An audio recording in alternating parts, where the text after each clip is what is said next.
সুতরাং সেদিন বিডিআর বিদ্রোহ না, মূলত বিডিআর হত্যাকাণ্ড তারা পরিচালনা করেছে।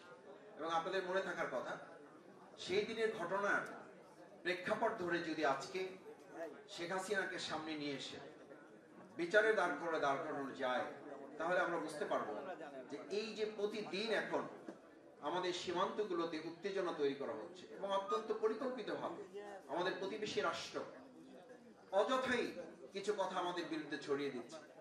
আমাদের আলু বন্ধ করে দিবে, আমাদেরকে পেঁয়াজ বন্ধ করে দিবে, আমাদেরকে রসুন বন্ধ করে দিবে, আমাদেরকে কাঁচামরিচ বন্ধ করে দিবে, আমাদেরকে ডিম বন্ধ করে দিবে।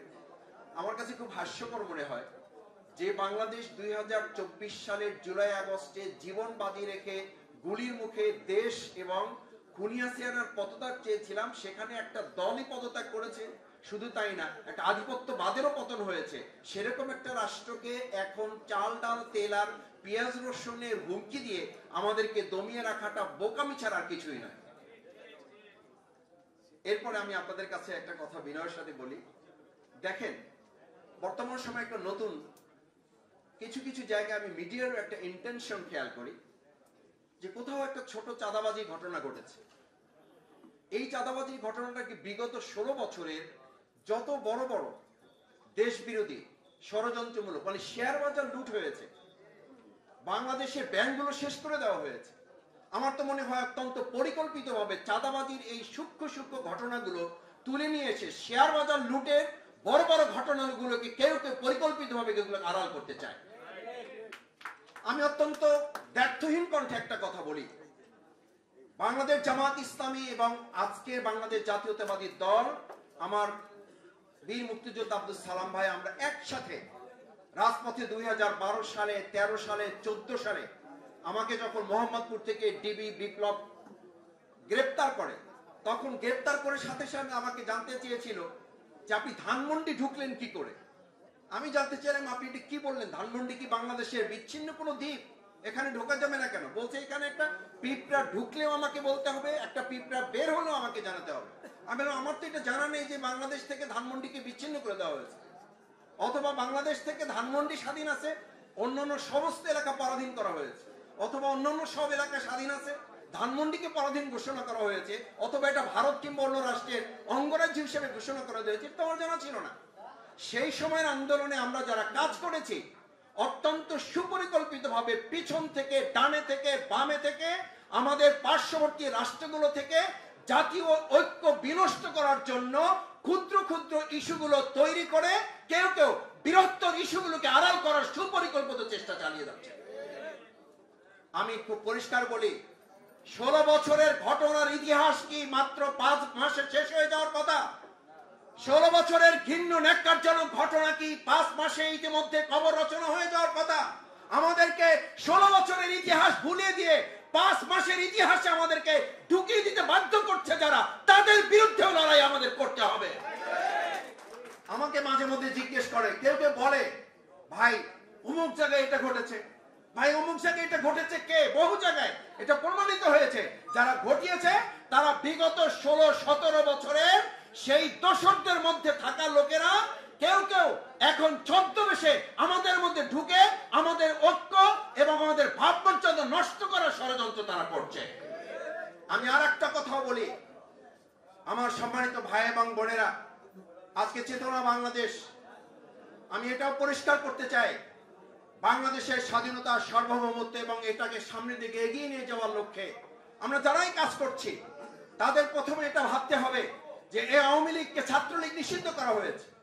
আমার কেন, আমি আজকে এখানে প্রশাসনের নিশ্চয়ই লোকেরা আছেন, আমরা সেই সময় আমাদের আলেমদের হত্যা করা হয়েছে, ধর্মমূল্যের ঊর্ধ্বগতি, আমাদের ভাইদেরকে হত্যা করা হচ্ছে, গুম করা হচ্ছে। তার জন্য আমরা যখন নিয়মতান্ত্রিক ভাবে কোথাও মিছিল মিটিং করার জন্য সিদ্ধান্ত নিতাম, 2 ঘন্টা আগে গিয়ে দেখতাম আমাদের লোক উপস্থিত হওয়ার কথা 200, সেখানে প্রশাসনের লোক উপস্থিত হয়েছে 2000। আজকে যারা 1 মিনিট 1.5 মিনিটের ঝটিকা মিছিল করেন, প্রশাসনের গোয়েন্দা সংস্থা কোথায় থাকেন যে তারা তাদেরকে গ্রেফতার করতে পারেন না, অথচ তারা নিষিদ্ধ সংগঠন হিসেবে পরিচিত হয়ে আছে। আমার সবশেষ কথা হচ্ছে, সম্মানিত ভাই এবং বন্ধুগণ, প্রিয় মাতৃভূমি বাংলাদেশ, এই বাংলাদেশের অর্জিত 2024-এর জুলাই আগস্টের যে একটা ঐক্যবদ্ধ আন্দোলন আন্দোলনের ভিত্তিতে জাতীয় ঐক্য বিনির্মাণ হয়েছিল, সেই ঐক্যকে বিনষ্ট করার জন্য, সেই ঐক্যকে ভেঙে দেওয়ার জন্য আজকে ছোট্ট ছোট্ট ইস্যুগুলোকে আমাদের সামনে বড় করে তুলে আমাদের বিগত 17 বছরের শেয়ার বাজার কেলেঙ্কারি, আমাদের ব্যাংকগুলো ডাকাতি করা, আমাদের দুর্নীতিতে আকণ্ঠ নিমজ্জিত একটা রাষ্ট্রের যেই সমস্ত লোকেরা আমাদের এখন বলা হয়, আমরা দেখি শেখ হাসিনা সে নিজে পদত্যাগ করেছে, আর একজন তার পরিবারে সে তার স্বামীকে পদত্যাগ করেছে, আর একজন স্ত্রী তার স্বামীকে পদত্যাগ করেছে, আর একজন বিদেশে বসে তার পদ থেকে সে পদত্যাগ করতে বাধ্য হয়েছে, আর একজন সে তার বিদেশে আরেকটা সংস্থার পদত্যাগের জন্য প্রক্রিয়াধীন আছে। এটা পুরো একটা পদত্যাগী পরিবার হিসেবে গোটা বিশ্বে এখন পরিচিতি পেয়েছে। সুতরাং সেরকম একটা পরিবারকে আজ আমাদের মাথায় রাখতে হবে, শুধু ছাত্রলীগ নয়, আওয়ামী লীগকেই চূড়ান্ত ভাবে তাদেরকে নিষিদ্ধ করে একটা চেতনার বাংলাদেশ বিনির্মাণের জন্য আমাদেরকে সিদ্ধান্ত গ্রহণ করতে হবে। আমি আপনাদের অনুরোধ করে আহ্বান জানাই, আসুন বাংলাদেশ জামাত ইসলামী আমরা সম্মিলিতভাবে বাংলাদেশ জাতীয়তাবাদী দল এবং আমাদের অন্যান্য সমস্ত যে দলগুলো গণতান্ত্রিক প্রক্রিয়ায় যেন আমরা কাজ করি। বিগত 16 বছরে আমরা যারা জীবনের ঝুঁকি নিয়ে কাজ করেছি, আমাকে মির্জা ফখরুল ইসলাম আলমগীর ভাই মঞ্চ থেকে নামার সময় বলতেন, মাসুদ তুমি সতর্কতার সাথে বের হবা যাতে তোমাকে ওরা কোনো ক্ষতি করতে না পারে। আমি এটা আমার কথা বলছি এই কারণে নয় যে আমার 3 বার যখন জেল থেকে বের করে আমাদেরকে আবার হাত পা বেঁধে ফেলে রাখা হতো, 7 দিন 5 দিন 9 দিন 10 দিন পরে আমাদেরকে আবার কোর্টে চালান দেওয়া হতো। হাস্যকর মনে হতো, বলতো যে গতকাল রাতে রামপুরা ব্রিজ থেকে তাকে গ্রেফতার করা হয়েছে। এত নির্লজ্জ একটা বাংলাদেশ যেখানে আমরা 17 বছরে পার করে এসেছি, সেই বাংলাদেশ বিনির্মাণে আজকে চেতনা বাংলাদেশের যে উদ্যোগ, আমি আশা করব সেই বাংলাদেশ বিনির্মাণে আমরা সবাই এখানে গণতান্ত্রিক প্রক্রিয়ায় যারা ফ্যাসিস্টের বিরুদ্ধে, আমি শুধু একটা কথা বলে শেষ করতে চাই, আমরা প্রায় বলি প্রয়োজন আবার জীবন দেবে, হ্যাঁ জীবন দেব অর্থনীতির জন্য, হ্যাঁ জীবন দেব সুন্দর সংস্কৃতি বিনির্মাণের জন্য, ইয়েস জীবন দেব সুন্দর পররাষ্ট্র নীতিমালা স্থায়ী করার জন্য, কিন্তু আর নতুন করে স্বৈরাচার দমনের জন্য জীবন দেব না। এমন একটা রাষ্ট্র বিনির্মাণ করব যেখানে আর কোন স্বৈরাচারী জন্ম নেওয়ার মাথা উঁচু করে দাঁড়াবার ঘোষণা দিতে পারবে না। কেন আমাদেরকে বারবার জীবন দিতে হবে? কেন আমাদের 53 বছর পর এসে বলতে হবে এই দেশকে আবার স্বাধীন করতে হবে? আমাদের প্রত্যেকের জীবনের মূল্য আছে।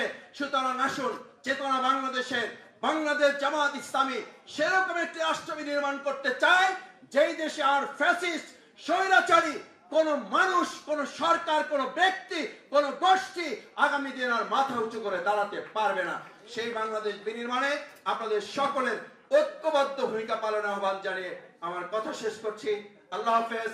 বাংলাদেশ জিন্দাবাদ, চেতনা বাংলাদেশ জিন্দাবাদ।